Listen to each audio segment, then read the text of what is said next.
누가복음 17장 11절에서 19절 말씀. 예수께서 예루살렘으로 가시는 길에 사마리아와 갈릴리 사이로 지나가시게 되었다. 예수께서 어떤 마을에 들어가시다가 나병 환자 10사람을 만나셨다. 그들은 멀찍이 멈추어 서서 소리를 높여 말하였다.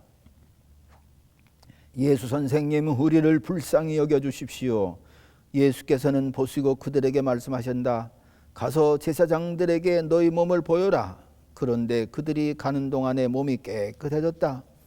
그런데 그들 가운데 한 사람은 자기의 병이 나은 것을 보고 큰 소리로 하나님께 영광을 돌리면서 되돌아와서 예수의 발 앞에 엎드려 감사를 드렸다. 그런데 그는 사마리아 사람이었다. 그래서 예수께서 말씀하셨다. 10사람이 깨끗하지 아니었느냐? 그런데 9사람은 어디에 있느냐? 하나님께 영광을 돌리러 되돌아온 사람은 이 이방 사람 한 명밖에 없느냐? 그런 다음에 그에게 말씀하셨다. 일어나서 가거라. 내 믿음이 너를 구원하였다. 아멘. 이 감사절에 예배드리는 우리 모두에게 하나님의 은혜가 넘쳐서 더 풍성한 감사를 드리는 우리 모두 될 수 있기를 간절히 바랍니다. 한국이 낳은 훌륭한 목사님인 손양원 목사님에 대한 유명한 일화들이 많이 있지만 그 중에서도 1948년 10월 27일 공산당에 의해 두 아들 동인과 동신이 총살을 당한 일일 것입니다. 그날 목사님은 나병 환자들을 수용하는 애향원에서 부흥회를 하다가 그 두 아들의 비참한 소식을 들으셨습니다. 얼마나 놀랄 일입니까?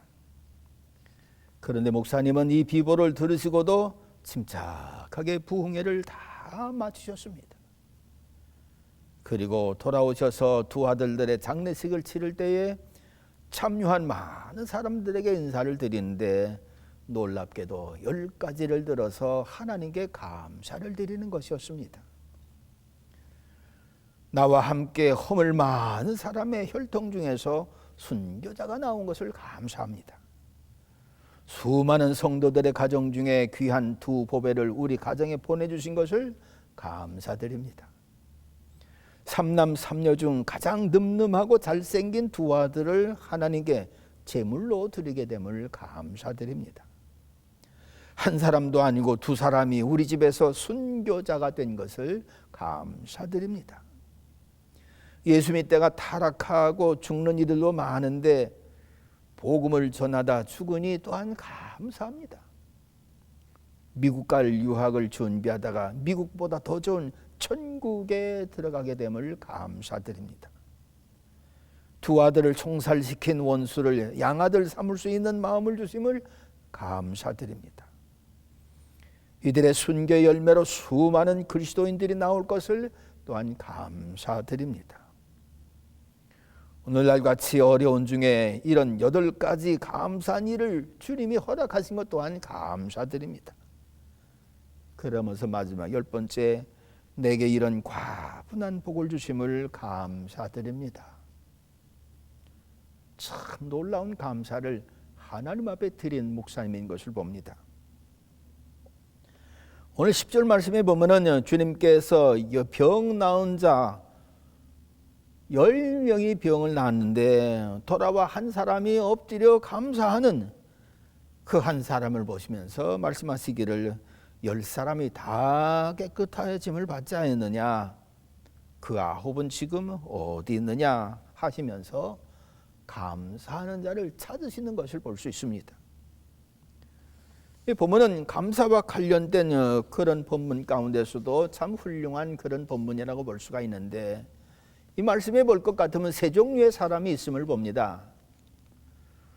첫째는 정말 감사할 일이 있음에도 불구하고 감사하지 못하는 그런 사람이 또 있는 것을 봅니다. 예수님으로부터 10명의 나병 환자들이 다 같이 고침을 받았습니다. 그런데 그 중에 9명은 예수님께 돌아와 감사하지를 않았습니다. 여러분, 나병을 고침받았다고 하는 것은 정말 그 무엇으로도 갚을 수 없는 큰 큰 은혜를 받은 것입니다. 여러분, 나병 환자는 다른 그 많은 환자들이 있겠지만 그 많은 환자들 중에서도 참 비참하고 처절할 만큼 고통스러운, 고칠 수 없는 그런 병이었습니다. 여러분, 다른 병자들은 그래도 사람들에게 불쌍히 여김을 받기도 하고요, 간호를 받기도 하고요, 치료받기도 하고요, 사람들의 위로와 사랑을 받기도 합니다. 그래서 어리석은 사람들은 또 한 번 아팠으면 좋겠다, 이렇게 사랑받을 줄 알면 그렇게까지 말도 합니다. 그러나 나병 환자는 부정한 병이기 때문에 누가 찾아오지도 않고요, 찾아왔으면 또 내버려야만 됩니다. 나와 접촉하면 부정하게 됩니다. 그러니 가세요, 이래가면서 내쫓아야만 될 일업장입니다. 김요속 목사님의 간증에 나오는 이야기입니다. 어느 집안의 딸아이가 나병에 걸렸습니다. 그러자 그 아버지가 밤이면 낫을 들고요, 몰래 딸의 방에 들어갔다 나오고 합니다. 들어갔다가 나오곤 합니다. 딸이 그냥 사는 걸 보니까 너무 비참하기 때문에 차라리 죽는 게 낫겠다 싶어서 자기 손으로 딸을 죽이려고 들어갔다가 감히 못 죽이고 나오는 겁니다. 그러니까 들어갔다 나왔다 반복하는 거지요. 견디다 못한 아버지가 딸한테 이렇게 말합니다. 얘야, 내 손으로 죽일 수 없으니 차라리 네가 나가서 죽어라. 그래가면서 집에서 쌀 얼마를 이렇게 싸주고 그렇게 내쫓았다고 하는 그런 얘기하는 것이 그 테프에 들어가 있는 것을 봅니다. 딸도 자기 모습을 보니까 기가 막힙니다. 정말 죽기는 죽어야 될 텐데 죽는 게 또 마음대로 되지도 않습니다. 부모 몰래 밤중에 나가서 물에 빠져 죽으려고 하는데 어느 때 벌써 어머니가 뒤쫓아왔는지 얘야 제발 죽지만 말아달라. 죽으려도 죽지를 못해요. 이웃과 더불어 살지도 못하고요, 위로받지도 못하고요, 격리 수용당하기 때문에 그 어느 누구도 가까이 하지를 못합니다. 반겨주는 사람도 없고 반겨할 사람도 없고 참 인생 허무하고 외롭기가 말도 할 수가 없는 거지요. 그래서 나병 환자들은 나병 환자들끼리만 모여서 삽니다. 그러니 병이 나기는커녕 더 진척이 더 되는 거지요. 그렇다고 예수님 당시에 무슨 이 병을 고칠 만한 의사가 있느냐? 없습니다. 이러니까 그저 살아있기에 살아있는 거지 목숨이 아니고요, 생명이 아니고요, 정말 비참한 인생이 나병 환자라고 볼 수 있습니다. 날마다 죽음을 바라봅니다. 그러나 어찌합니까? 더구나 당시 이 병은 하나님 앞에 저주받았다고 하는 그런 병으로 소문나있기 때문에 어느 누구도 그 저주받은 나병 환자를 가까이 하지를 않습니다. 가까이 온다고 할 것 같으면 나병 환자 쪽에서 나는 나병 환자다라고 하면서 돌을 던져서 그 가까이 오는 사람을 멀리하는 그런 지경인 거지요.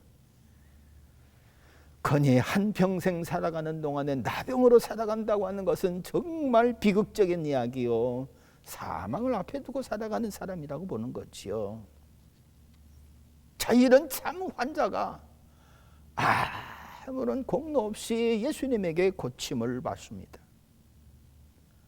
그냥 예수님을 향하여 선생님이여 우리를 불쌍히 여기소서, 믿음으로 고백한 이 고백을 주님께서 들으시고 그래 가서 내 몸을 제사장들에게 보여라.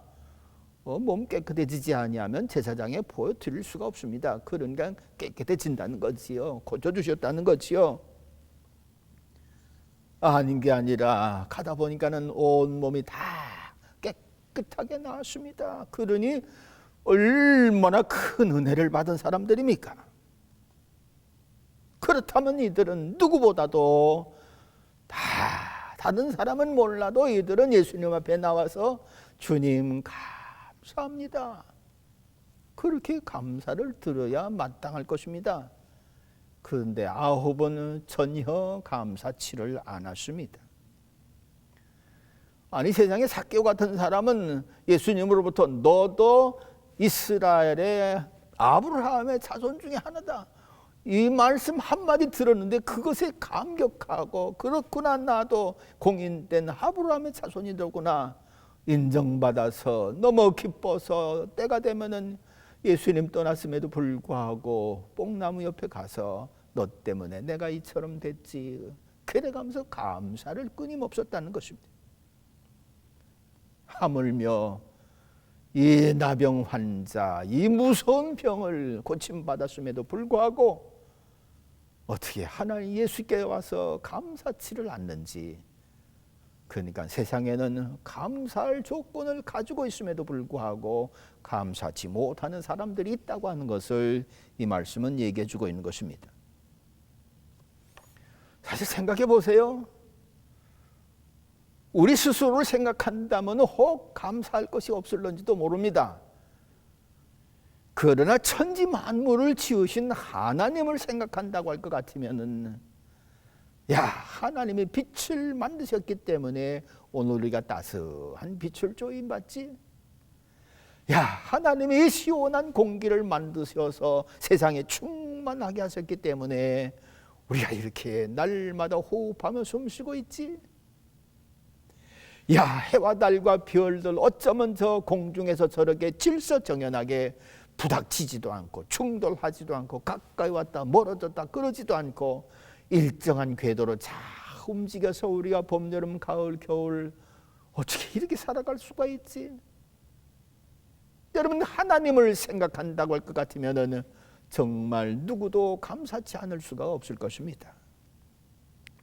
그러나 문제는 감사할 것이 없어서 감사를 못하는 것이 아니라 감사할 것이 있음에도 불구하고 깨닫지를 못하기 때문에 감사치 못하는 사람들이 있다는 것이지요.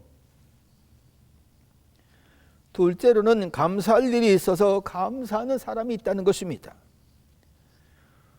10명 중에 1명은 감사할 일을 깨닫고 가다가 주님께로 돌아와서 감사합니다 엎드려 예수께 감사 돌린 것을 봅니다. 여러분, 근데 이 사람은요 유대인이 아니고 사마리아인이라고 했습니다. 여러분, 사마리아인은요 유대인하고는 상종입니다. 유대인들은 사마리아인들을 아예 사람 취급을 하지 않습니다. 상종도 안 합니다. 기원전 722년 아수르는 북이스라엘 민족을 말살시키려고 이들 근처에 있는 이방인들을 전부 투입시켜가지고 강제로 사마리아 사람들과 살게 했습니다. 그러니까 이 일로 인해서 사마리아 사람들이 민족혼을 잊어버리고 만 거지요. 민족성을 잊어버렸습니다. 그러니까 같은 이스라엘 민족이라 한다 할지라도 남쪽 유대 사람들이 보기에는 저건 우리 혈통을 잊어버린 사람이다. 이래가면서 멸시천대를 했습니다. 그래서 기원전 200년 전에는 유다인 힐카누스가 일어나가지고서 사마리아인들이 예배드리는 그리심산을 다 뭉개버리고 말았습니다. 수많은 사마리아 사람들을 죽여버렸습니다. 왜? 사마리아 사람들이 이스라엘 영광을 가렸다, 그렇게 생각했기 때문에. 그래서 유대인들은 사마리아인들과 상종을 안 합니다. 가까이 하지 않습니다. 그런데 어떻게 사마리아인이 유대인 예수께 도움을 받는 것입니까? 더럽고 추하고 수치스럽고 고칠 수 없는 나병을 유대인 예수님에게 고침을 받은 겁니다.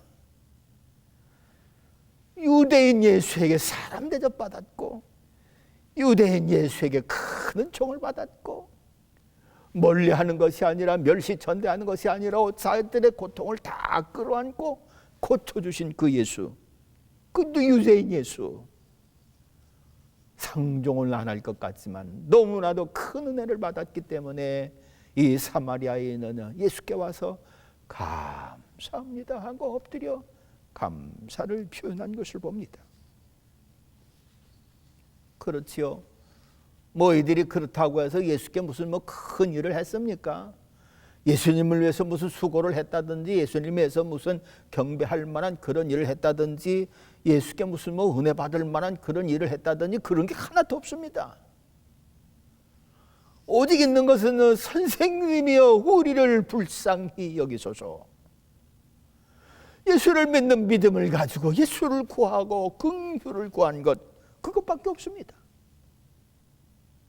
근데 예수님은 얼마나 놀라운 사랑의 하나님이신지 저들을 보고 그 믿음을 보고 긍휼을 베푸사 가서 제사장들에게 보이라 치료해 주신 거지요. 얼마나 큰 은혜를 받았습니까? 그러니까는 이 사마리아 여인은요, 야, 내가 예수께 큰 은혜를 받았구나, 큰 은총을 받았구나.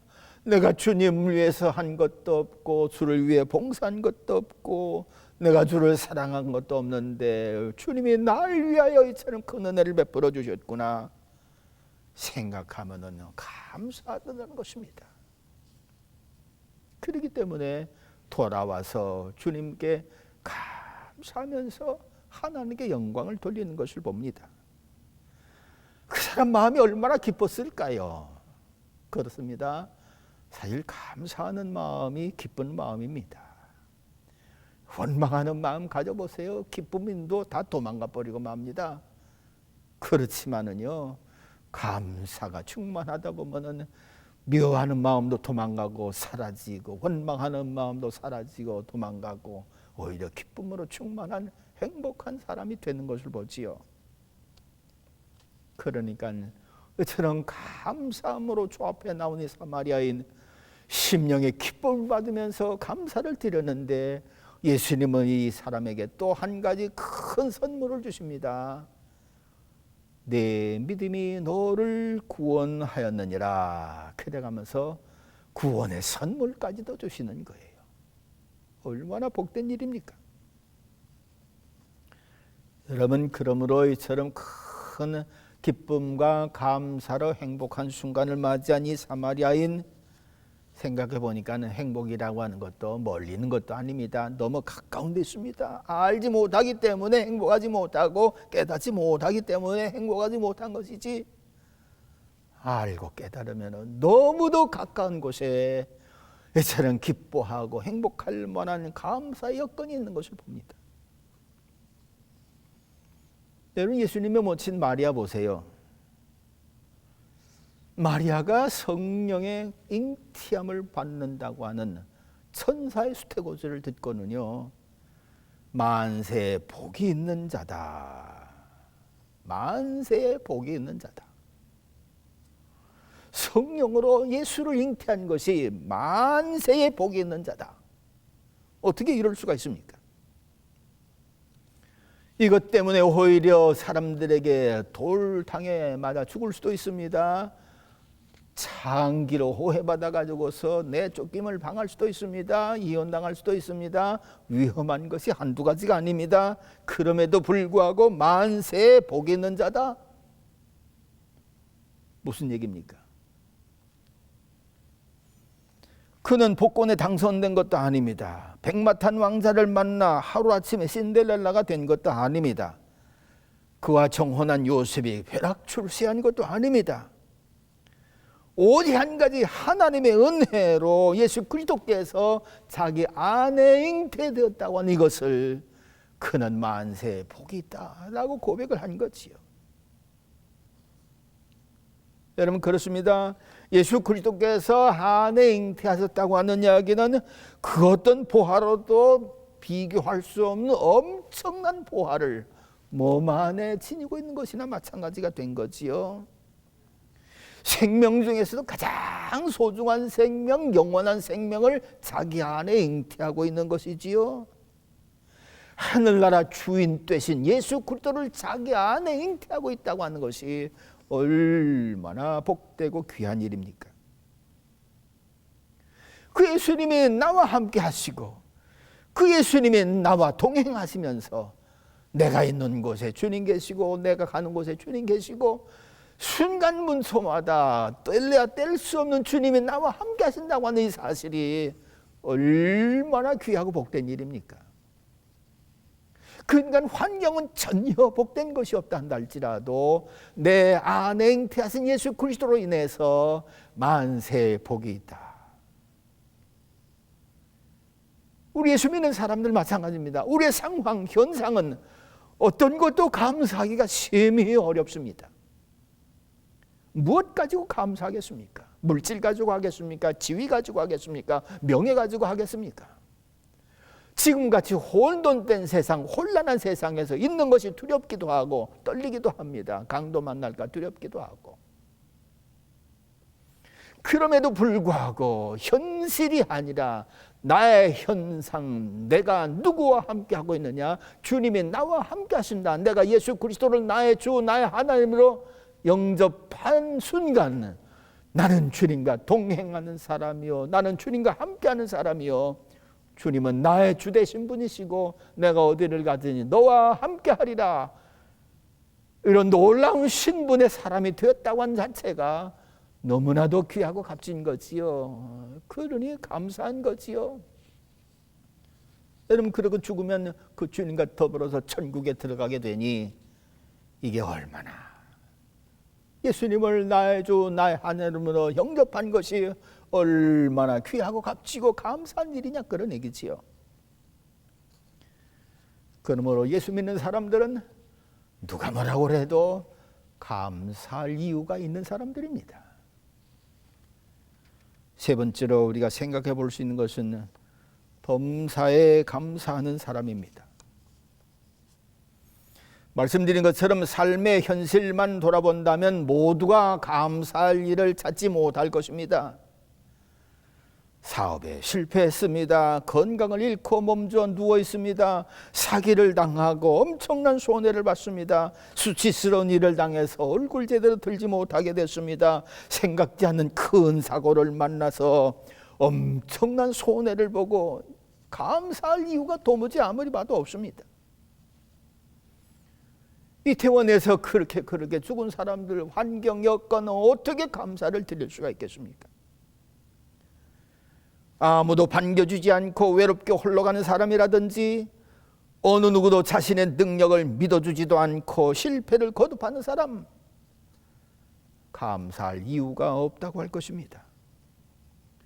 좋은 일을 하고도 매를 맞고, 선한 일을 하고도 욕을 먹고, 도와주고 사랑했는데도 배신당하고, 내 실수도 아닌 남의 실수로 내 차가 망가지고 내 몸이 부서지고 불구자가 되었다고 할 것 같으면 무엇으로 감사할 수가 있겠어요? 한 번만 도와주셨으면 평생 일어날 수 있는, 그렇게 힘있게 살 수가 있을 텐데 그 한 번의 도움을 제대로 받지 못해서 여전히 힘들게 살아가는 사람들, 악을 저지르고 양심을 속이고 비윤리적인 그런 삶을 살면서도 겉으로 보기에는 기름진 삶을 사는 사람들, 믿음을 지키고 선한 양심을 따라 살면서도 그런 사람들에 비교하면 경제적으로 쪼들리고 힘들어하는 삶을 사는 사람들, 우리의 환경은 이런 사람들로 넘치고 있습니다. 그러니 무엇으로 감사할 수가 있겠어요? 그럼에도 하나님은 범사에 감사하라 말씀하십니다. 시편 148편에 보면 왕들도 모든 백성들도 방백들도 지위와 관계없이 감사하라. 청년이나 처녀나 아이들이나 나이와 성에 관계없이 다 여호와 하나님을 찬양하라. 우박도 바다와 용들도 바람도 산들도 나물들도 하나님을 찬양하라, 그렇게 명했습니다. 하나님은 모든 이스라엘을 향해서 절기를 만들어서 하나님의 행하신 일을 기억하고 감사하라고 말씀하고 있습니다. 6월절 만들어주셨지요. 77절 만들어주셨지요. 오순절, 수장절 다 만들어주셨지요. 이거 기념해가면서 감사하라. 왜? 다 하나님께서 그때그때마다 베푸신 은혜가 풍성했거든요. 그러므로 현상을 감사의 대상으로 삼으려면 감사를 못하지만 감사의 대상을 하나님으로 본다고 할 것 같으면 하나님께 감사할 것이 얼마나 많은지요. 약하면 약한 자를 돌보시는 하나님께 감사할 수 있고요, 실패했으면 실패한 자를 다시 돌봐주시는 하나님의 사랑에 감사할 수 있고요, 무너졌으면 다시 일으킬 수 있는 사랑을 베풀어 주는 하나님의 사랑에 감사할 수 있고요. 멸시천대 당했으면 그럼에도 불구하고 구원해 주시는 하나님의 사랑에 감사할 수 있고요. 하나님을 감사의 대상으로 삼는다고 할 것 같으면 우리들은 범사에 감사할 수 있는 여지가 있는 것입니다. 어느 집사님이 어디를 가다가 속으로 생각하기를, 내가 이 길 아무도 모르게 가는데 기회가 참 좋지 않겠나. 아무도 모르게 바람이나 한번 슬쩍 펴볼까. 그렇게 생각하다가 아니지. 그래도 이 귀한 시간 주셨는데 하나님 앞에 기도하고 하나님께 교제하는 그 시간을 좀 가져야지. 그래 가면서 성전으로 가다가 그만 큰 사고를 만나서 죽게 되었습니다. 여러분, 하나님을 원망할 것 같지요? 왜 악한 생각 버리고 선한 생각 가지고 주님을 찾으려고 주님과 교제하려고 성전을 갔다가 이 사고를 만나 죽게 되었으니 하나님 원망할 일 아니겠습니까? 그런데 이분은요, 병상에서 하나님 앞에 눈물로 감사 기도를 드렸습니다. 죄 지으러 가다가 사고를 만나 죽었으면 하나님 앞에 감히 서지도 못할 것인데 생각을 돌려 기도하러 교회에 가다가 사고를 만났으니 이대로 죽어도 주님이 아시고 기뻐하실 것 아닌가. 그렇게 생각하니까 마음이 가볍고 얼마나 감사한지 큰 고통 중에 눈물로 하나님 앞에 감사 기도를 드렸습니다. 놀랍게도 죽을 것 같았던 그가 깨끗하게 살아났습니다. 신앙의 자유를 찾아 영국을 떠나 미국에 도착한 청교도들 102명이 출발해서 항해하는 도중에 1명이 죽고 두 아이가 태어나서 103명이 12월 21일에 미국의 프리머스 항에 도착을 했습니다. 그러나 그의 겨울에 반 정도 사람이 추위에 죽고 병 걸리고 가진 고난을 당했지만 이듬해 첫 해 수확을 했을 때 이들은 다 하나님 앞에 감사의 제물을 드렸습니다. 이 일에 하나님은 미국을 축복하시고 오늘의 미국이 있게 하신 것이라고 믿습니다. 하나님은 오늘도 감사하는 자를 찾으십니다. 그를 들어 하나님의 영광을 또한 드러내실 것입니다. 시편 50편 23절 감사로 제사를 드리는 자가 나를 영화롭게 하나니 그 행위를 옳게 하는 자에게 내가 하나님의 구원을 보이리라. 하나님께 대하여 믿음으로 감사하는 이들이 다 되어져 가지고 하나님의 기쁨이 되고 하나님께 영광을 돌리는 우리 모두의 삶이 될 수 있기를 간절히 바랍니다. 기도하겠습니다.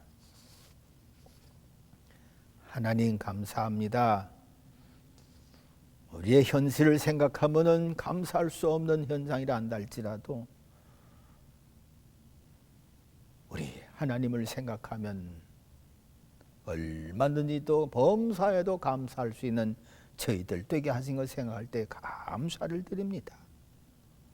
주여 자비를 베풀어 주시는 줄 믿고 감사를 드립니다. 영광을 드러내실 줄 믿고 감사를 드립니다. 주님밖에 의지할 리 없고 주님밖에 바라볼 리 없는 연약한 저희들 주님 계시기에 감사 찬송 영광을 돌립니다.